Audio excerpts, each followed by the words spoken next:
always considered myself a rational person, not prone to superstitions or mystical explanations of events. My life was built on a strict schedule. Wake up at 7 a.m., shower, breakfast of oatmeal and black coffee, work on the computer until late evening, dinner in front of the TV, and sleep promptly at 11. I had followed this routine for 3 years, ever since I moved into this house on the outskirts of town, away from the hustle and bustle and prying eyes. The house was old, built in the 60s of the last century, but sturdy and reliable. 2 bedrooms, a living room, a kitchen, and a small basement. Everything a single middle-aged man needed for a peaceful life. I worked as a freelancer, doing web design and programming. This allowed me to stay indoors for weeks, which suited me perfectly. People tired me with their constant noise, pointless conversations, and intrusive desire to meddle in others' lives. After what happened 5 years ago, I preferred solitude to any company. Orders came in regularly, I had enough money for a modest life, and I was relatively content with my existence. The first signs that something was amiss appeared in late October. I was working on another project when I heard a strange sound from the hallway. It was a quiet, barely discernible laugh, a child's laugh. I lifted my head from the computer screen and listened. Silence. I decided it was a sound from the street, perhaps children playing from neighboring houses. Though it was strange to hear children's voices so late, it was already around 10 in the evening. I shrugged and returned to work. A few days later, the laughter repeated.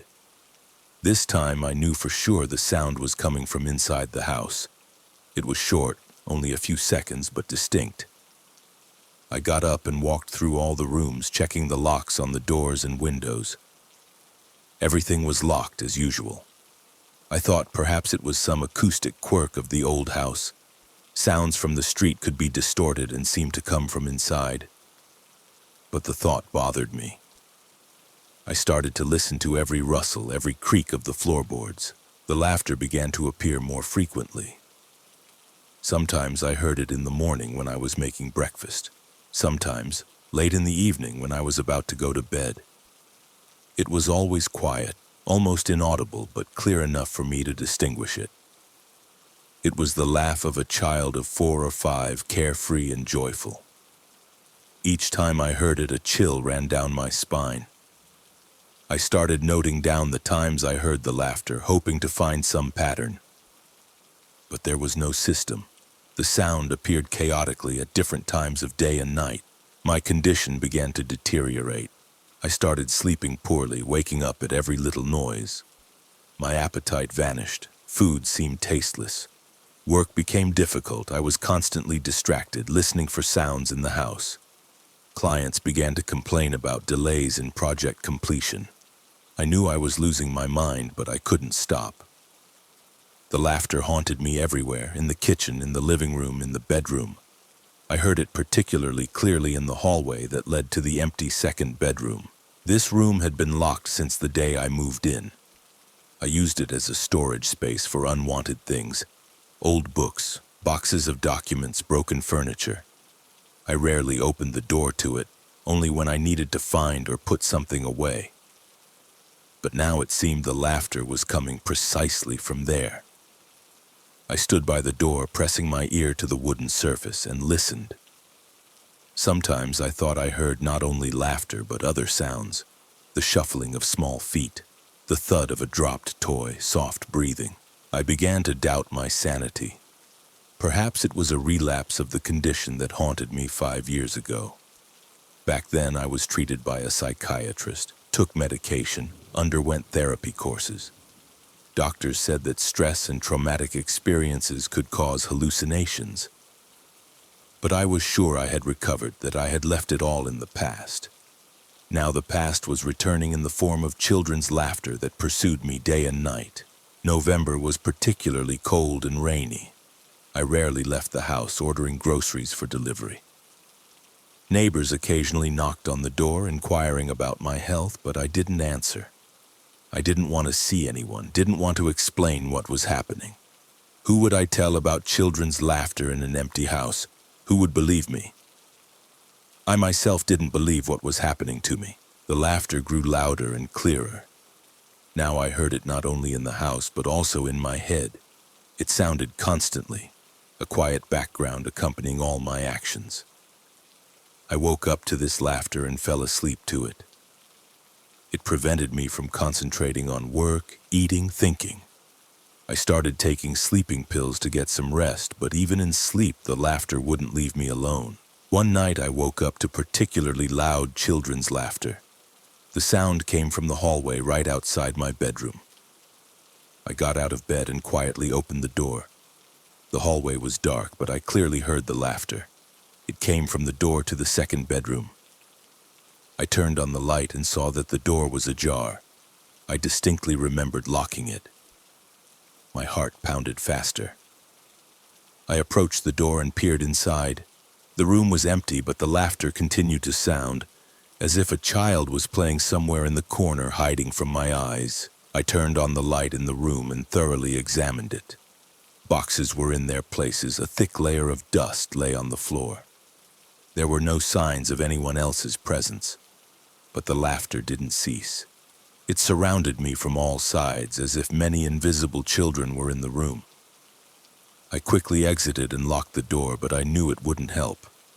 Whatever the source of this laughter, it didn't need open doors. In the morning, I decided to see a doctor. Maybe I needed to resume treatment, take medication. But as I dialed the hospital number, the laughter sounded especially loud, as if warning me. I put down the phone and sat in the armchair, clutching my head in my hands. What is happening to me? Why am I hearing what cannot be? And why does this laughter seem so familiar, as if I've heard it before a very long time ago? The following days turned into a real nightmare. Laughter became my constant companion. It sounded at different times of the day with varying intensity. Sometimes it was a quiet background hum that I barely distinguished. Sometimes a loud, joyful cackle that made me jump and look around. I stopped sleeping normally, snatching 2 or 3 hours of broken slumber, waking up to my own screams or to an especially loud burst of childish glee that echoed through the empty rooms of my house. Work became impossible. I sat in front of the computer for hours, staring at the screen, but couldn't concentrate on the code. My fingers trembled over the keyboard, and that cursed laughter constantly rang in my head. Clients began to decline my services. The money in my account dwindled, but I cared little for it. All my attention was consumed by attempts to understand where this sound came from and what it might mean. I started keeping a diary, recording every instance when I heard the laughter. Time, duration, intensity, location in the house, everything was meticulously noted with maniacal precision. After a week of such entries, I noticed a strange pattern. The laughter most often occurred between 3 and 4 in the afternoon, and also late in the evening around 11. This time reminded me of something, but I couldn't quite recall what. My physical condition worsened with each passing day. I had lost about 10 kilograms, my face was gaunt, and dark circles were etched beneath my eyes. My hands trembled from nervous tension and lack of sleep. I stopped taking care of myself, didn't shave, didn't wash my clothes. The house had become a chaotic mess. Dirty plates, empty bottles, and scattered sheets with notes about the laughter's appearance lay everywhere. But the most terrifying thing wasn't that. Gradually, I began to notice that the laughter wasn't just getting louder, but also more meaningful. Before, it was just childish cackling, carefree and joyful. Now shades of emotion appeared in it. Sometimes the laughter seemed sad, sometimes demanding, and sometimes almost angry. As if an invisible child was trying to tell me something, but I didn't understand its language. Evenings were particularly difficult for me. As darkness gathered outside and silence settled over the house, the laughter became especially distinct. It came from different rooms, now from the kitchen, now from the living room, now from the hallway. But most often, from the locked second bedroom. I stood by the door, pressing my ear to the wooden surface, and listened. Sometimes it seemed that besides the laughter, I also heard other sounds. The patter of small feet, the thud of a ball on the floor, the rustle of paper. One evening I couldn't bear it any longer and opened the door. The room met me with the smell of dust and stale air. I turned on the light and carefully examined every corner. Boxes stood in their places, old furniture was covered with a thick layer of dust. But on the floor next to one of the boxes I noticed a small indentation in the dust, as if someone had recently sat there. My heart pounded faster. I crouched down and carefully examined the imprint. It was the size of a child's palm. I quickly left the room and locked the door, but my hands trembled so violently that the key fell out of the lock several times. That night I didn't close my eyes, sitting in the living room with the TV on, afraid to be in the dark. The laughter sounded all night, sometimes fading, sometimes intensifying. By morning I realized I couldn't take it anymore. Something had to be done. I decided to contact my former psychiatrist, Dr. Volkov. 5 years ago he helped me cope with a severe mental crisis. Perhaps he could help now too. I found his number in my old notes and called. The doctor's voice seemed like a lifeline, calm, confident, professional. The appointment was set for the next day. Dr. Volkov saw patients at the same clinic as 5 years ago. I arrived there by taxi, afraid to drive in my state. The office hadn't changed. The same bookshelves, the same leather sofa, the same painting on the wall. The doctor himself had barely changed either, only his hair was grayer. I told him about the children's laughter, how it started and how it developed. The doctor listened attentively, occasionally asking clarifying questions. When I finished, he remained silent for a long time, writing something in his notebook. Dr. Volkov explained to me that auditory hallucinations could be a symptom of a relapse of a mental illness. Stress, loneliness, disrupted sleep patterns could have triggered the return of old problems. He prescribed medication and strongly recommended resuming regular psychotherapy sessions. But when I left the clinic, the laughter rang out with new force. Now it haunted me not only at home but also on the street. I heard it in the noise of cars, in the voices of passers-by, in the howling wind.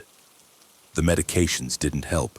The laughter only intensified, becoming more intrusive and distinct. A week after my visit to the doctor, something happened that completely shattered my conviction that it was all just hallucinations.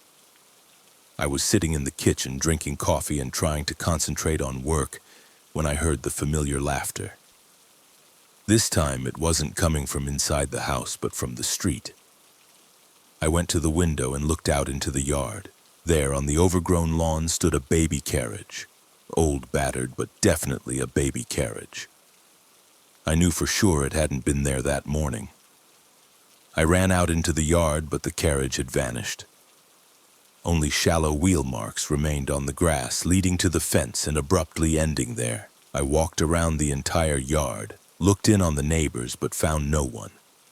When I returned to the house, the laughter sounded especially loud and joyful, as if the invisible child was pleased with my reaction.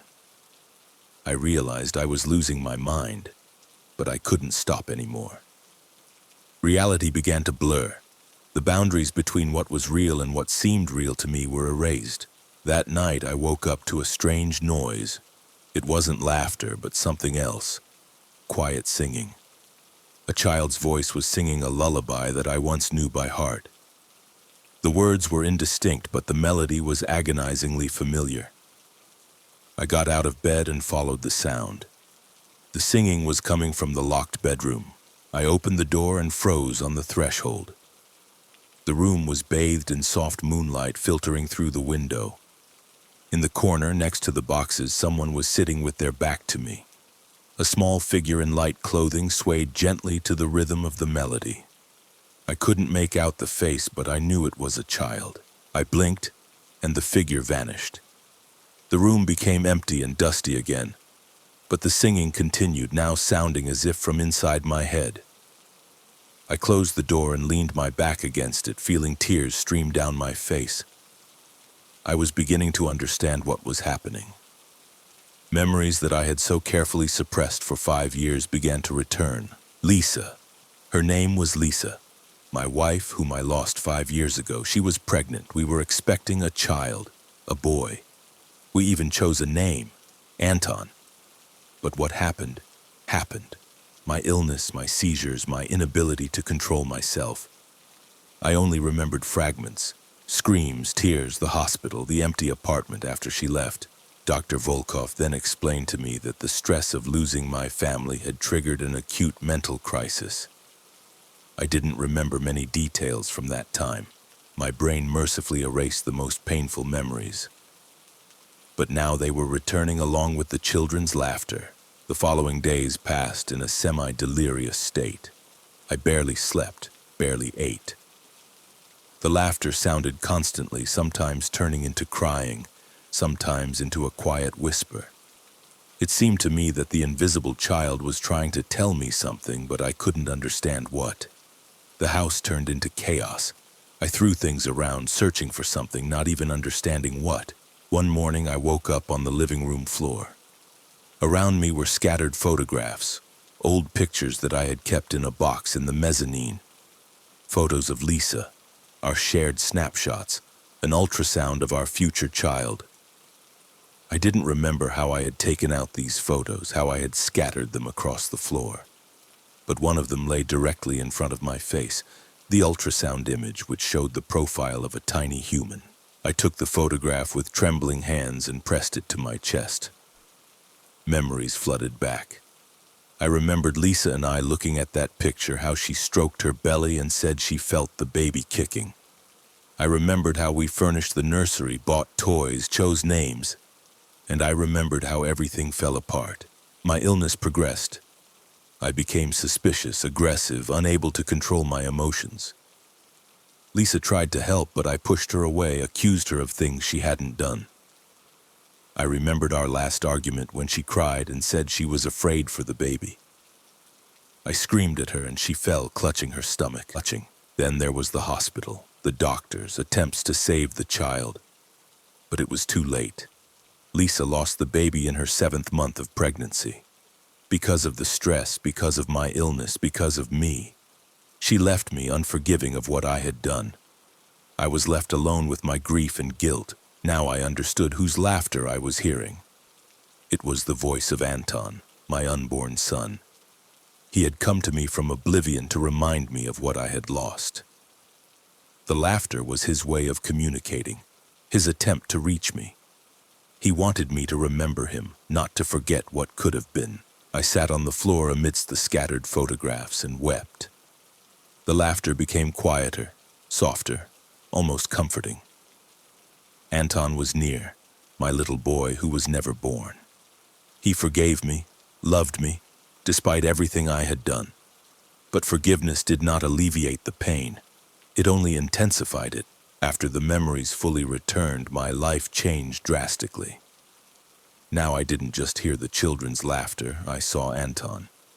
He appeared in different places in the house, sitting on the sofa in the living room, playing in the corner of the kitchen, standing in the hallway, looking at me with his big sad eyes. He was as he might have been at 5 years old, light hair like Lisa's, gray eyes like mine, thin but agile.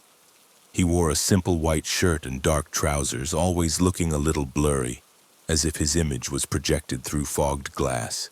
The first time I saw him clearly was in the morning while preparing breakfast. He was sitting at the kitchen table, chin resting on his hands, watching me. When our eyes met, he smiled. The same smile I remembered from the ultrasound pictures when the doctor showed us the baby's profile. I froze with the cup in my hand, unable to move. Anton reached out to me as if to touch, but his fingers passed through the air, finding no resistance. He didn't speak in words, but I understood him. A special connection formed between us, a paternal intuition that needed no words. He was lonely, just like me. He longed for a life he never had, for hugs he never received, for bedtime stories no one ever read to him. He came to me not to torment or frighten, but simply to be with his father. I started talking to him, though I knew it would look like madness from an outsider's perspective. I told him about my work, how the day went, about the weather outside. Anton listened attentively, sometimes nodding, sometimes laughing his clear, ringing laugh. When I cooked, he sat nearby and watched the process with keen interest. I started cooking for two, setting a second plate on the table. Although it always remained untouched, my house was transformed. I cleaned up all the clutter that had accumulated during weeks of illness, washed the windows, tidied the rooms. Anton deserved a clean and cozy home. I bought children's toys, cars, a ball, a building set, and arranged them throughout the rooms. Sometimes it seemed to me that the toys had subtly moved, as if someone had played with them when I wasn't looking. But the more time we spent together, the more intense my pain became. Every time I looked at Anton, I remembered what I had lost. He could have been real, alive, warm. He could have run around the house, laughed, cried, learned to speak his first words. He could have called me Daddy, fallen asleep in my arms, asked for a bedtime story. But all of this was impossible because of me, because of my illness, because I couldn't protect him and his mother. I could no longer work. Orders piled up, clients canceled my services, but I didn't care. All my time belonged to Anton. I read him books I bought from the children's store, showed him pictures, told him stories. He listened, eyes wide open, sometimes clapping when he particularly liked a story. We watched cartoons on TV, and I saw how he reacted to what was happening on screen. Grimacing when characters got into trouble, rejoicing when everything ended well. In the evenings, we sat together in the living room. I in the armchair, he curled up on the sofa. Sometimes he fell asleep, and I would cover him with a blanket, though I knew he couldn't get cold. But I wanted to take care of him. I wanted to be a real father to him, even in this ghostly reality. But with each passing day, Anton became more real, and I more spectral. I almost stopped eating, lost even more weight. My face was gaunt, my eyes sunken, my skin took on a grayish tint. Neighbors knocked on the door several times, worried about my health, but I didn't answer. I didn't need the outside world. I had my family, my son, who needed me. One evening, as Anton and I were watching an old movie, there was a knock at the door. The knocking was persistent, demanding. I didn't want to open it, but the knocking didn't stop. Finally, I went to the door and looked through the peephole. On the doorstep stood Dr. Volkov, accompanied by two unfamiliar men in white coats. They spoke of forced hospitalization, of neighbors complaining about strange sounds from my house, about my not answering phone calls. Dr. Volkov tried to persuade me to open the door, saying he wanted to help, that my condition was critical. But I couldn't leave Anton. He needed me. He was just a child lost between worlds. I stepped away from the door and looked at Anton. He stood in the hallway looking at me with an understanding not typical of a 5-year-old child. In his eyes I saw endless sadness and something else, a premonition of the inevitable end. The knocking on the door grew louder. I heard Dr. Volkov talking about forcing the lock, about their right to do so. There was little time left. I walked up to Anton and knelt down to be at his level. He reached out his hands to me, and this time I felt their touch. His palms were cold, almost icy, but they were real. I hugged him, held him close, and for the first time in all those years I felt like a father. He was so light, almost weightless, yet so real. We stood like that for several minutes, embracing in the middle of the hallway, until the screech of metal sounded behind the door. They were breaking the lock. Anton pulled away from me and looked into my eyes. His gaze was full of love and forgiveness. He understood that our time together was coming to an end. The door burst open and Dr. Volkov and the orderlies rushed into the house. They stopped, seeing me standing in the middle of the hallway with open arms. Anton vanished, but I could still feel the warmth of his small body, the scent of his hair, the sound of his laughter. Dr. Volkov spoke to me softly, soothingly, explaining that I needed help. I didn't resist when they approached me. What was the point of resisting? Anton was gone, and without him this house had turned into an empty shell. I was taken to the hospital. There were white walls, the smell of medicine, a soft bed, and regular injections that made the world hazy and distant. Dr. Volkov visited me every day, trying to find out what had happened. I told him about Anton, about how we spent time together, about our conversations and games. He nodded, wrote something down, but in his eyes I saw pity and professional concern. The medications did their work. Gradually, the visions became less frequent, the voices quieter. After several weeks of treatment, I stopped seeing Anton, stopped hearing his laughter. Reality became flat, gray, devoid of magic. I understood that I was recovering, but I felt no joy from it.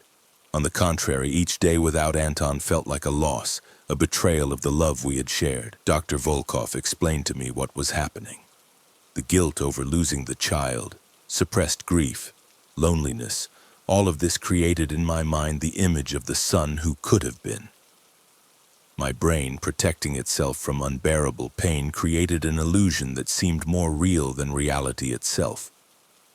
The hallucinations became a way to cope with the trauma, but at the same time they exacerbated my condition.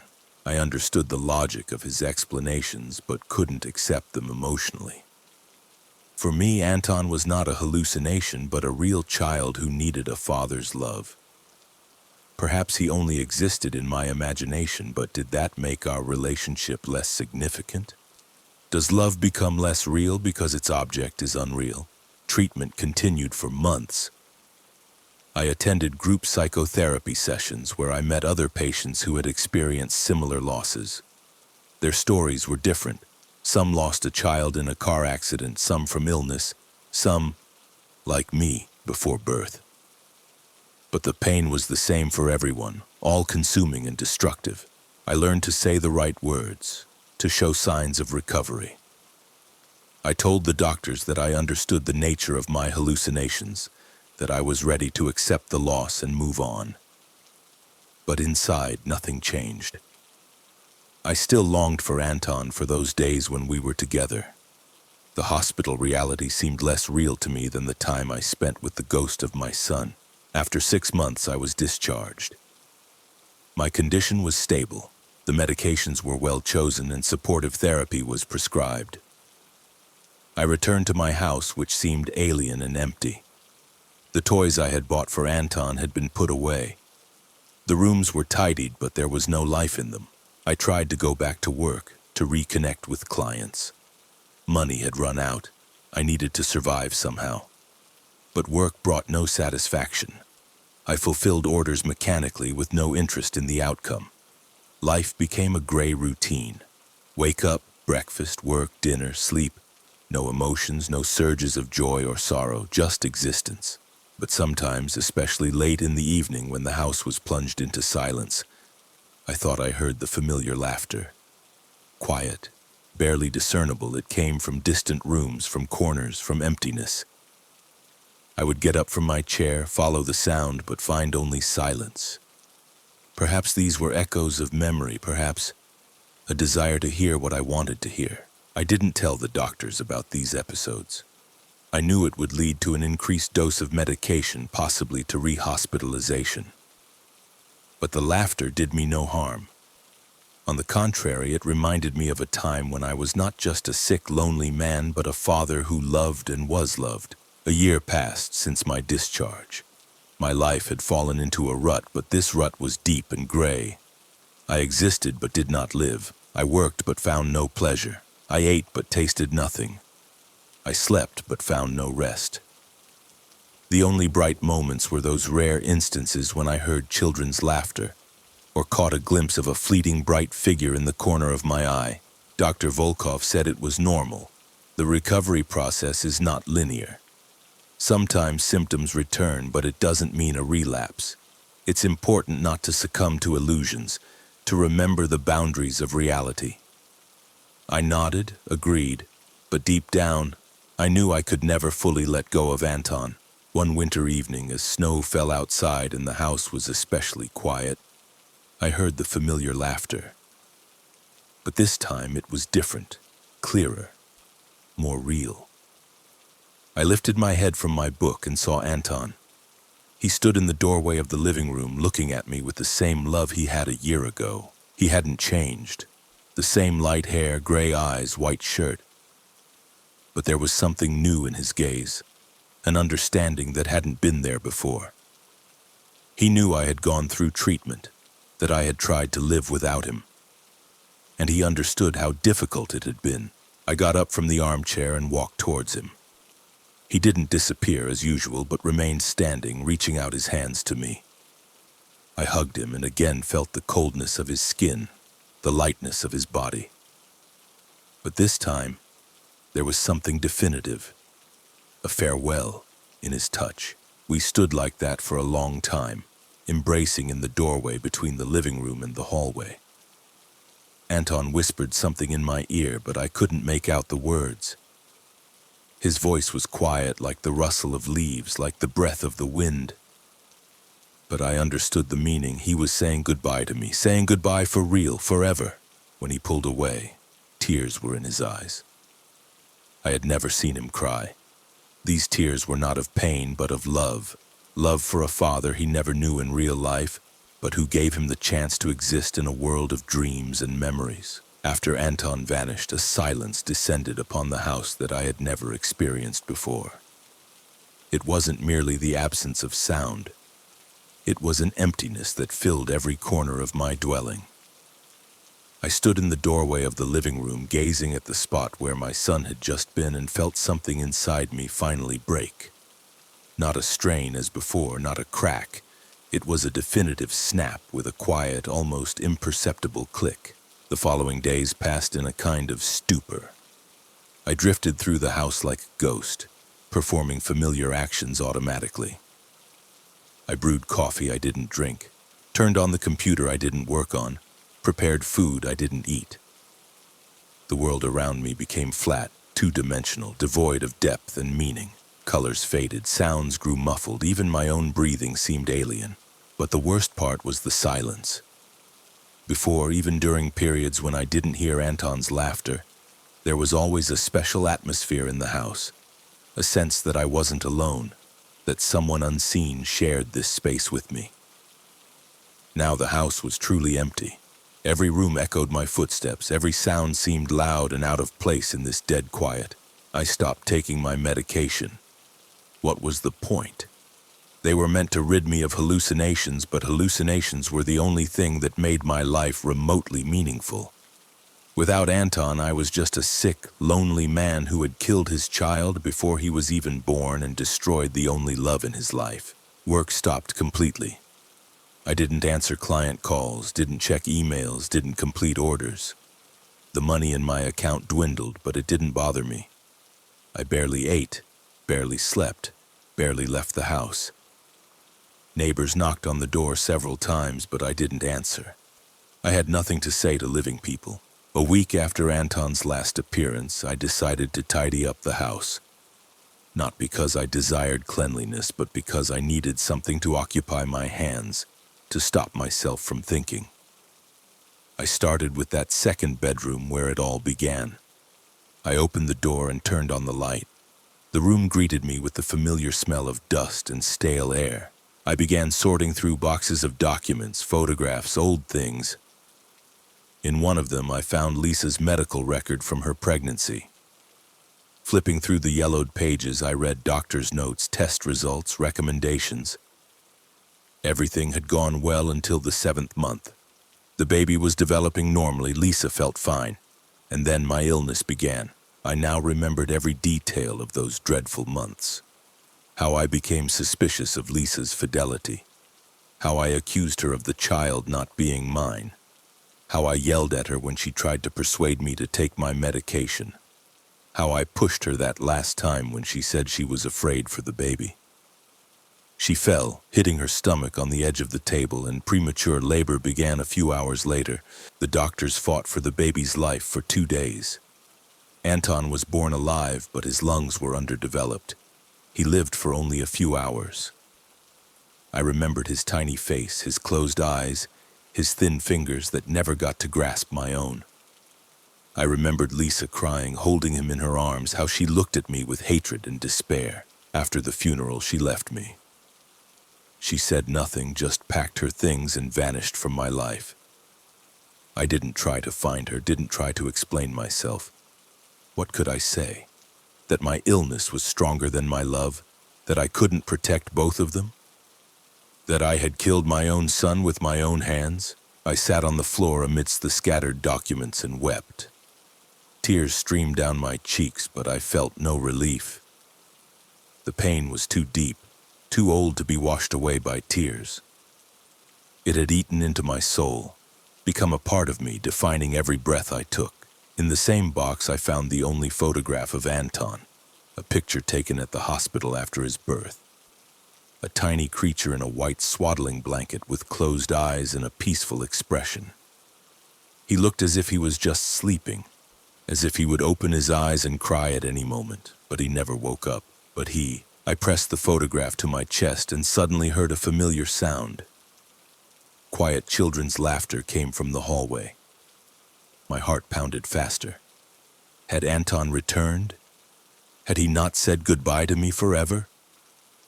I stood up and followed the sound, but the hallway was empty. The laughter repeated. Now it came from the kitchen. I hurried there, but the kitchen was also empty. The laughter now sounded from the living room. I darted around the house, pursuing the ghostly sound that always stayed a step ahead of me. Gradually, I realized it wasn't Anton. This laughter was different, colder, emptier. It lacked the love and warmth I remembered. The laughter stopped as suddenly as it began. I stood in the middle of the living room, breathing heavily. On the coffee table lay an open book, children's fairy tales that I had once read to Anton. The pages turned themselves as if invisible fingers were leafing through them. But it wasn't Anton. Anton had said goodbye to me. He had found peace. This was something else. The following days turned into pure hell. The house filled with sounds that had no source. Children's cries came from empty rooms. The patter of small feet echoed in the hallways. Invisible hands knocked on the walls. But it wasn't Anton's presence.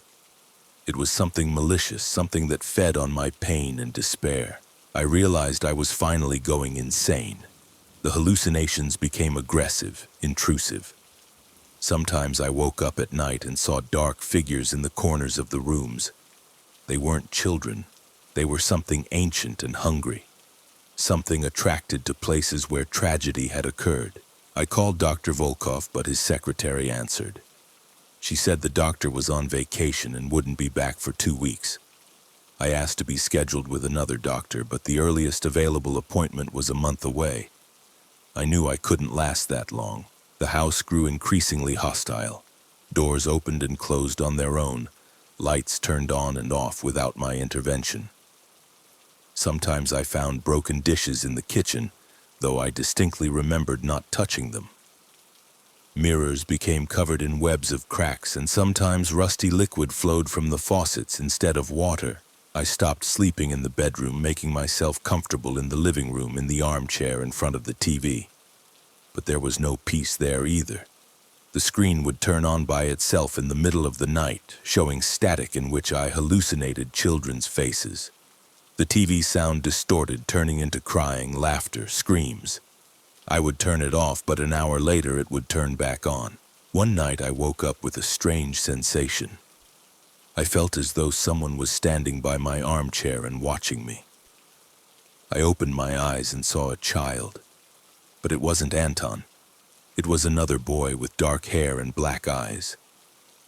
He was dressed in old-fashioned clothes, short trousers, a white shirt, suspenders. His face was pale, almost transparent.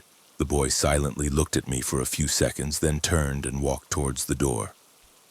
I got up and followed him. He walked down the hallway without looking back, his bare feet making no sound on the wooden floor. He reached the door of the second bedroom, opened it, and vanished inside. I entered the room and turned on the light. It was empty, but a strange smell hung in the air. A mix of dust, dampness, and something else I couldn't identify. I searched every corner, looked behind the boxes, but found no one. When I turned to leave, the door slammed shut behind me. I tried to open it, but the handle wouldn't turn. I pushed the door with my shoulder, pounded on it with my fists, but it wouldn't budge. The light in the room began to flicker, then went out completely. In the darkness, I heard children's laughter, not one voice, but a whole choir. Dozens of children laughed in unison, their voices merging into a single sound that grew louder and more frantic. I pressed my back against the door and closed my eyes. The laughter surrounded me from all sides, penetrated my head, filled every cell of my body. Among this chorus, I distinguished a familiar voice, Anton's. But now his laughter sounded different. There was no love in it, only reproach and pain. Suddenly, the laughter stopped. The room became quiet, quieter than a grave. I opened my eyes and saw that the light was on again.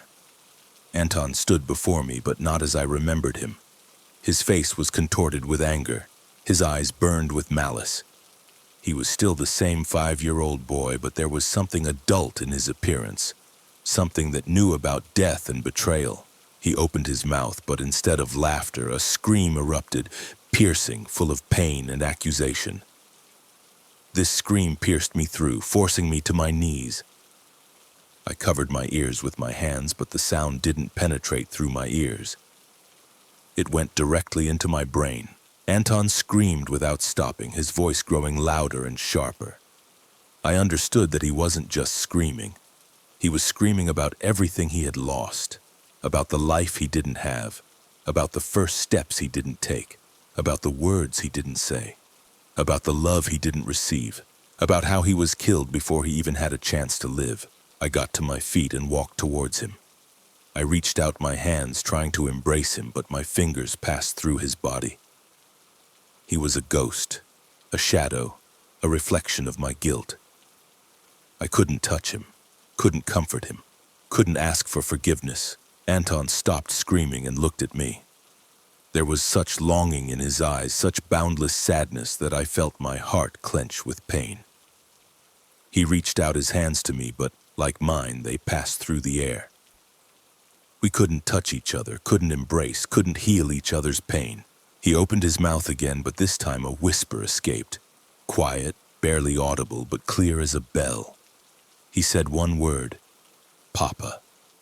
It was the first and last word he ever spoke, the word he never got to say in life. I fell to my knees and wept. Tears flowed like a river, but they brought no relief. Every tear was a drop of my blood, every breath a piece of my soul.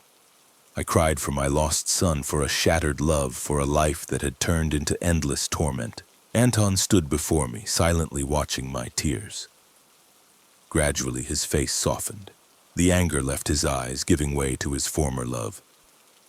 He was again my little one, my son, who forgave his father all sins. He leaned in and tried to wipe my tears. His hand passed through my cheek, but I felt the touch, cold, gentle, forgiving. He smiled his childlike smile and whispered something. I didn't hear the words, but I understood the meaning. He forgave me, he loved me, he wanted me to be with him. I stood up and looked at him. Now I understood what had been happening all these months.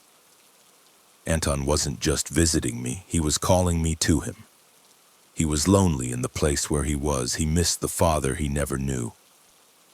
He wanted us to be together, to finally become a real family. I walked to the kitchen and opened the knife drawer. I chose the sharpest, longest one. The blade glinted coldly in the lamplight. I looked at it and thought about how simply everything could be resolved. One swift movement, and I would be with Anton. We would be together forever in a world where there was no pain, no guilt, no loneliness. I brought the knife to my wrist and felt the cold steel touch my skin. A little more pressure, and it would all be over. I closed my eyes and imagined Anton and me playing in a sunny room, reading books, laughing at silly jokes. I imagined him calling me Papa, falling asleep in my arms, going for walks, holding hands, but at the last moment I stopped. What if I was wrong? What if death wouldn't bring me to Anton, but only emptiness? What if I was just running away from responsibility, from the necessity of living with what I had done? Maybe my pain was a just punishment that I had to bear until the end. I put the knife down and sat at the table. My thoughts were confused, reality blended with fantasies. I could no longer distinguish what was truly happening from what was the product of my sick imagination. Maybe I was already dead. Maybe all of this was pre-death visions? Or was I still in the hospital in a psychiatric ward and this whole year of freedom was just a hallucination? I stood up and went to the living room. Anton sat in my armchair like a living child. He smiled at me, reached out his hands, silently calling me to him. I walked towards him and tried to embrace him again. This time, my hands didn't pass through his body. I felt his warmth, his breath, the beating of his heart. We embraced, and I knew it was the end. Not death, but something else. A transition to another reality where we could be together. I no longer felt pain, no longer felt guilt. There was only love, only the joy of meeting my son. We sat in the armchair, embracing, and I told him the fairy tales I had wanted to tell him 5 years ago. He listened, eyes wide open, sometimes laughing, sometimes asking questions. We were happy. We were together. We were a family. Time ceased to exist. Perhaps we sat there for a few minutes, perhaps for several hours, perhaps for an eternity. I didn't know and didn't want to know. All that mattered was that we had finally found each other. When the neighbors called the police, concerned that I hadn't left the house in a long time, they found me sitting in the armchair with a smile on my face. I was hugging the air, but it seemed as if I was holding a child in my arms. My eyes were open, but they saw nothing in this world. Doctors said it was catatonic stupor, caused by a severe mental disorder. They placed me in the hospital, fed me through a tube, gave me injections, tried to bring me back to reality. But I didn't want to return. I was where I wanted to be, with whom I loved more than life itself. Sometimes I heard the doctors' voices, felt their touches, but it was distant and unimportant. My real life was taking place in another dimension where I played with Anton, read him books, taught him to draw. We were happy. We were whole. We were together. And so I remained, alive, but not in this world. My body exists in a hospital room, but my soul is forever with my son in a place where children's laughter sounds not as a reminder of loss, but as a song of love that knows no end.